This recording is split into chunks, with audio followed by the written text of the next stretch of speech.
Hello, constituents of the Mega Republic. I'm Lorellian, and this is Strategy 202. Today we're talking about a particularly interesting topic when it comes down to multiplayer. We're talking about how to deal with a player who subjugates you either directly through vassalization, if your game has a vassalization mechanic, or indirectly through bullying. And we're not talking about bullying like calling you bad names or swearing at you or what have you. If people do that, just punch them in the face. We're talking about bullying like putting armies up on your borders and telling you if you do not comply with my threats, I will invade you.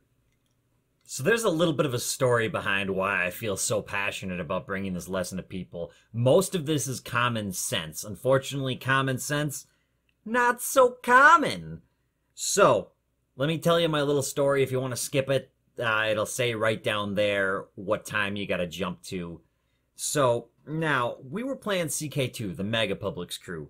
We weren't recording, and I wish we were, because this would be a really good example of what not to do.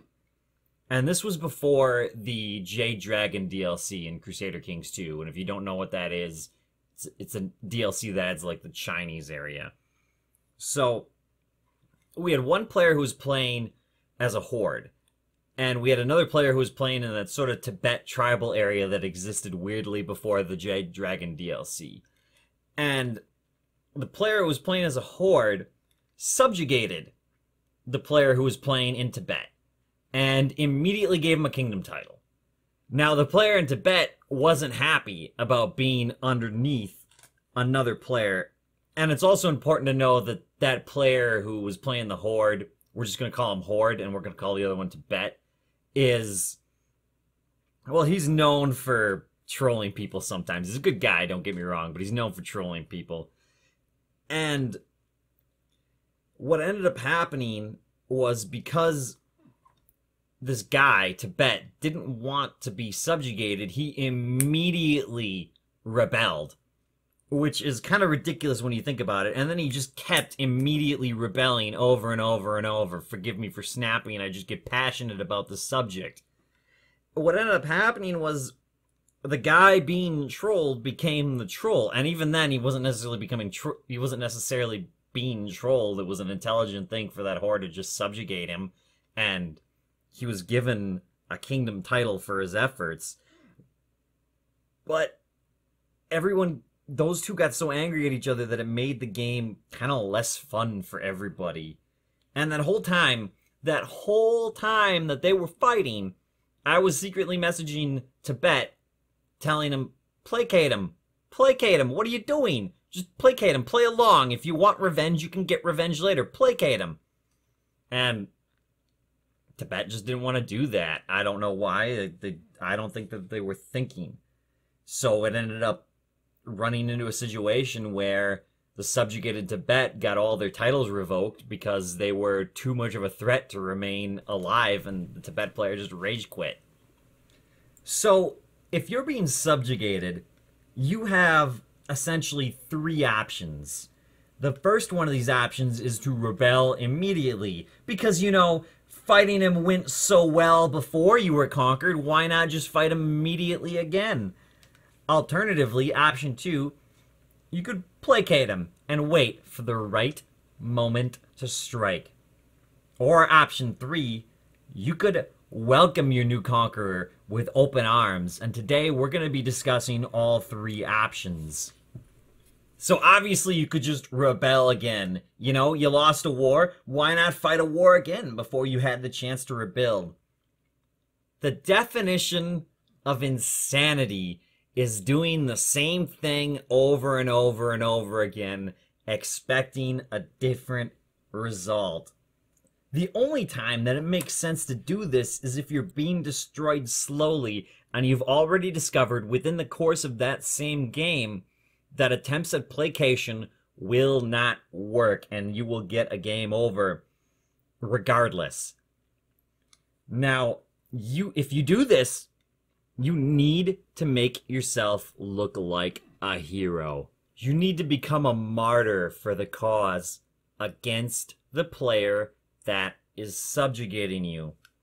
And how do you do that? You need to watch what you say and how you say it, because if you look wrong, for 1 second, if you are in the wrong for 1 second, all the players will turn against you. Or if the players believe that placation would work. Because if they look at you and they think, you know what, if he just played along for just a little bit, he'd be fine, they're not going to care about what happens to you. You need to make him look like, or her, if your subjugator is a her, you need to make them look like a bad guy. Because you need other players to help you, because winning the war last time, well, you failed to win the war last time, that's why you're in this position. And the only way you're going to win the war is with help. Anger is your worst enemy, though it may be what drove you to take option 1, rebel immediately. You need to be calm, you need to be composed, and you can't be annoyingly begging for help. Frankly, if you've taken this route, you're probably already furious that this is happening.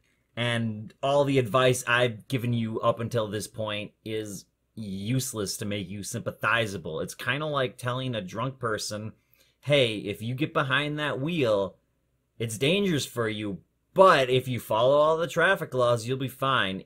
It's just, I don't think it's a good idea to do it ever, short of you definitely facing a game over regardless of what you do. The next option is to placate and eventually betray.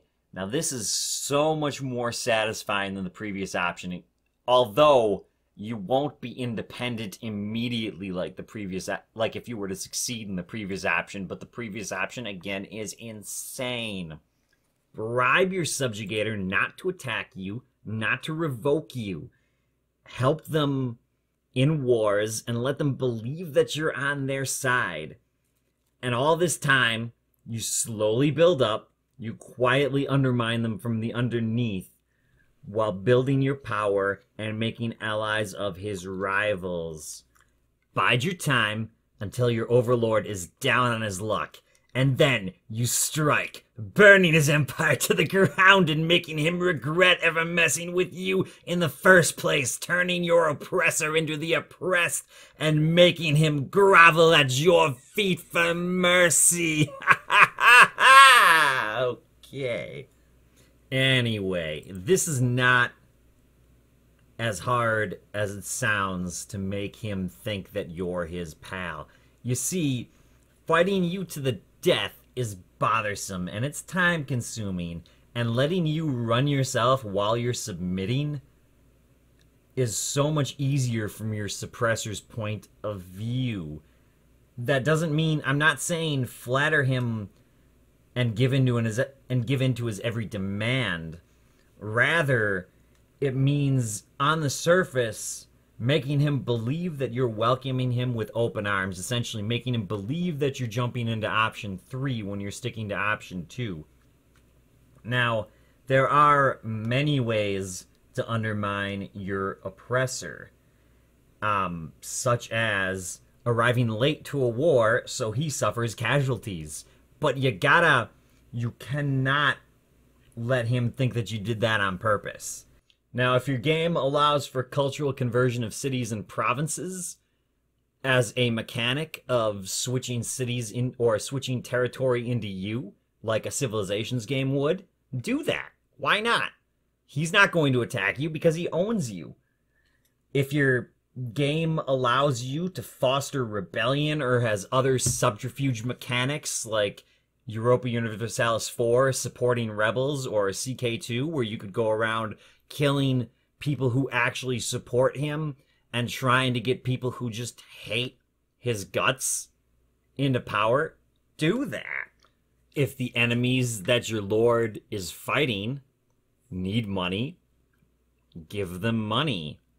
And if you get caught undermining your superior in quotations, just do what Shaggy says. It wasn't me. Just deny it. Don't tell him that you're actively going against him. In fact, don't make much of a fuss about it at all beyond what a normal person might grumble a little bit if they've been subjugated. And that you probably still need to do a little bit of grumbling in the beginning just to make sure he's not like, you're very happy to be my puppet. You don't want him to get suspicious of you at all. Actually, that's not entirely true. You just want him to have a level of suspicion that someone would reasonably have for a player inside of them. Because it's also kind of nice to be able to sort of make deals with this guy who's on top of you so that he thinks that he's placating you just enough so that you don't rebel and you're getting something out of it. Alternatively, you could always welcome your attacker with open arms, option number 3. Now, this isn't quite as peaceful as it sounds. You see, you want to be in a position with him that he believes he needs your support for everything, in a way where he needs you more than you need him. Yes, help him with wars, help him with gifts, but he needs to be slightly suspicious of you. And that sounds really weird, but if he is slightly suspicious that there is a chance that you will rebel, but not so suspicious enough that he'll actually have to act on it, he'll give you stuff. He'll try to placate you. He'll give you land, he'll give you territory, he'll give you titles, he'll give you honorifics, he'll give you whatever. As weird as it sounds, pushing back against him occasionally when you're doing this, not the whole time, obviously, because that undermines the point of being with him for the long haul, will help you grow. Further, because he's essentially on top of you now, if he's controlling you directly through some sort of vassalization mechanic in your game, you don't have to worry about a military anymore. You can now focus on tech, you can now focus on culture if your game has culture mechanics. You can now focus on building your own economy without having to worry all that much about fighting externally. And when you start to worry about fighting externally, turn the guy who's now above you into your puppet by becoming bigger and more powerful until he needs you to do pretty much anything. That said, don't push against him right away, because again, you guys need to build some level of trust if you expect to work with this guy or girl. You have to come to some sort of understanding, and understanding is going to take time. So it might mean that you do have to placate him a little bit more in the beginning with these negotiations, have these negotiations be a little bit unfair for you in the beginning, but with the hopes of getting better negotiations in the future. And if for whatever reason you find your relationship with your new overlord has grown stale or has grown completely disadvantageous for you and you realize you're never going to get anything, you can always go back to option 2. Continue to placate until the time is right, build up your force, and get ready to betray him. So thank you, one and all, for listening.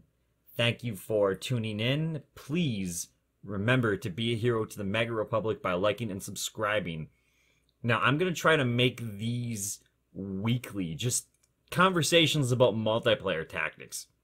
If you have any suggestions, please leave them in the comments because I would love to hear them. Thank you very much, and until next time.